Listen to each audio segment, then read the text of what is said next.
Warning: the following episode contains elements of horror that may be unsuitable for listeners under the age of 13. Listener discretion is advised.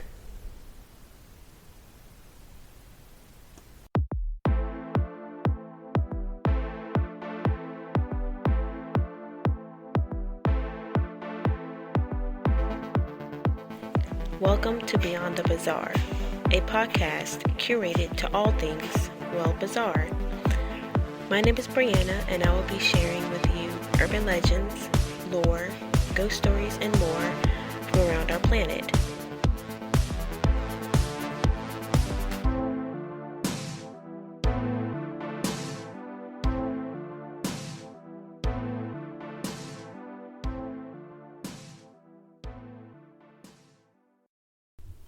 Hey everyone, welcome back to another episode of Beyond the Bizarre podcast.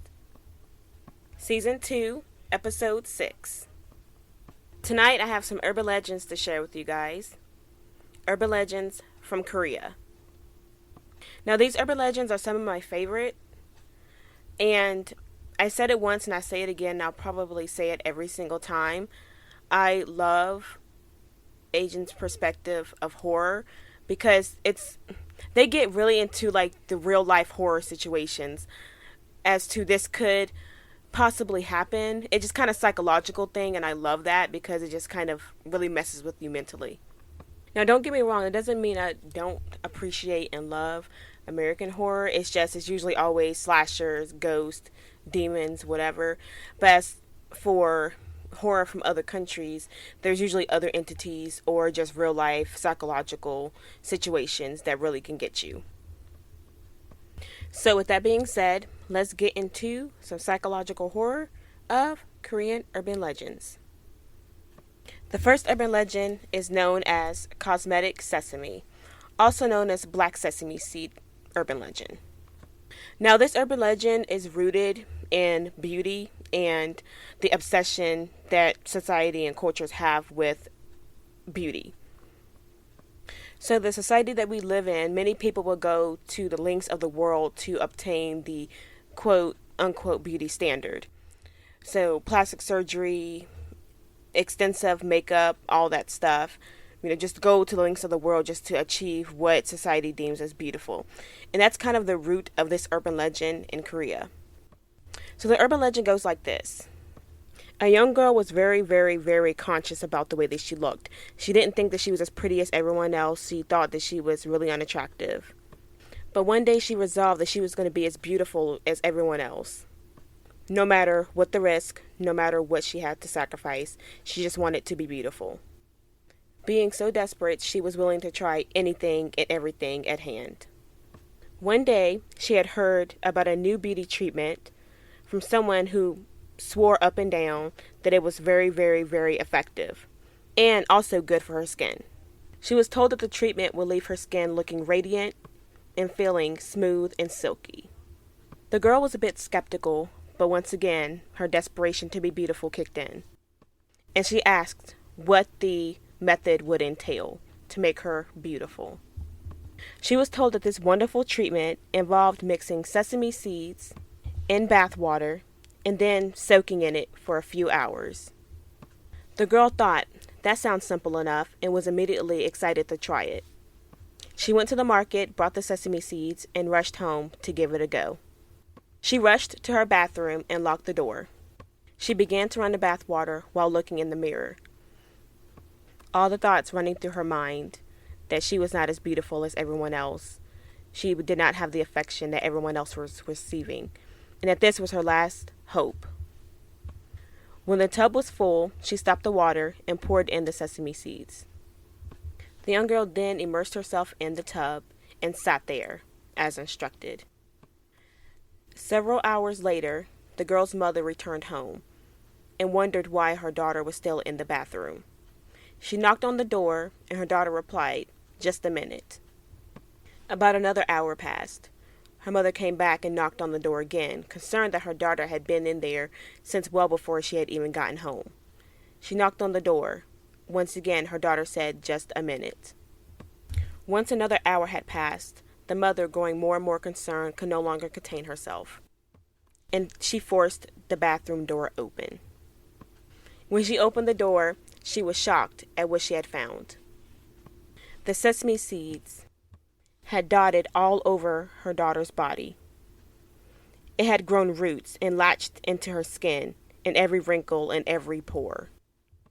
The girl was just looking in the mirror, dazed, grieving for her lost beauty. The mother rushed up to her daughter, praying there's a way that she could help. When she reached her daughter, she fell back. On her daughter's face were empty, enlarged holes where her daughter had removed the sesame seeds from her enlarged pores, leaving tracks of blood. The young girl bursts into hysterics and begins to remove all of the sesame seeds with a tiny pointed tweezer. Whew, now that's terrifying. So I think the reason why this urban legend is so scary and so creepy is the fact that, everyone, whether they want to admit it or not, has the desire to be attractive and to be desired. Just kind of like a human nature type of thing. So it kind of feeds into how far will you go to attain that societal standard of beauty. Fortunately, with the girl in the legend, she kind of went with I want to say a natural approach, but it just kind of turned into a horror tale there at the end. Like, just, can you imagine just like her body just being covered with like thousands and thousands of sesame seeds? And just what her mom was thinking when she saw her covered like that. That's just terrifying. But for the love of vanity, I guess people will go to extraordinary lengths to be beautiful. Now, moving on to our next urban legend, the black market taxi. So this urban legend originated in South Korea, and the theme may sound familiar. So most of us are familiar with the whole urban legend. A person wakes up in a bathtub of ice to find that a kidney has been harvested. And it's been around pretty much since the early 90s, that urban legend. Well, the black market taxi cab kind of follows a similar theme, and it's kind of swept the internet by storm. So in this urban legend, the passenger boards the cab and is drugged. Then they wake up in the middle of the field, missing a kidney. The urban legend first kind of picked up traction through social media websites such as Facebook and the South Korea social networking site Kakao Talk. So back when the legend first emerged, there was posts on the aforementioned sites pretty much sharing the news of what's going on with the black taxis. The post that was posted said, "Don't take taxis around City Hall. Someone my friend knows had to go into surgery yesterday because his kidneys were taken. He got in a taxi while drunk. Someone put a needle in his neck. He lost consciousness and was defenseless. When he came to, he was bleeding from his stomach and abandoned in a farm field. He was taken to a hospital and they told him that one of his kidneys were missing." Now, there are different variations of this story. Some variations mention a needle being plunged into their neck. Other variations mention that the phony taxis have an anesthetic on the door handles that cause the passengers to fall asleep, making them easy prey. The post that was shared on social media was titled "The City of Gwangju," and the police were concerned that the urban legend that was circling around would ruin the city's reputation. So naturally, they kind of tried to downplay it. They pretty much stated that the urban legends are just running rampant as a part of summer, and that it's just a fad, and that people should not believe horror stories about organ harvesting and taxi cabs. They further went and tried to provide a little security by saying that the police had investigated and found nothing nefarious had occurred, and that the allegations were pretty much just baseless rumors. And this, of course, led citizens to start saying that the police were trying to cover up some type of organ trade, which I think is hilarious because that's pretty much what people said for the counter story in American culture, organ harvesting, waking up in the bathtub full of ice. They said the whole thing was covered up as well. So I think it's pretty neat how, even though they're kind of similar stories, kind of came full circle to the same conclusion by people who do believe in the legend. Now, do I believe in the legend? I would say that I do, to a sense, because I don't want to write off someone's account. They said something happened to them. I don't want to say that it didn't. Do I believe that there may be a whole entire organization or system or ring? I can't state that for sure, but it may have been someone just acting lone doing it and just harvesting organs to sell on black market. But as I said at the beginning of this episode, these horrors are kind of like psychological type thing. Like, things are so supposed to be innocent everyday items like sesame seeds, taxis, kind of take on a turn for the worst. Especially the urban legend for the black taxi cabs. This one man actually dived out of the taxi cab and broke his arm because his wife pretty much told him that they're going to harvest your organs. So it's not funny, but it is.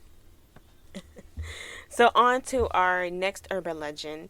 This one involves some creepy crawlies and is very psychological. Just one day, a girl's stomach started to hurt really, really bad. She didn't see any reason for this, so she went straight to the hospital. The pain was so intense. There, the doctors noticed on an x-ray that there was some foreign elements inside of her uterus.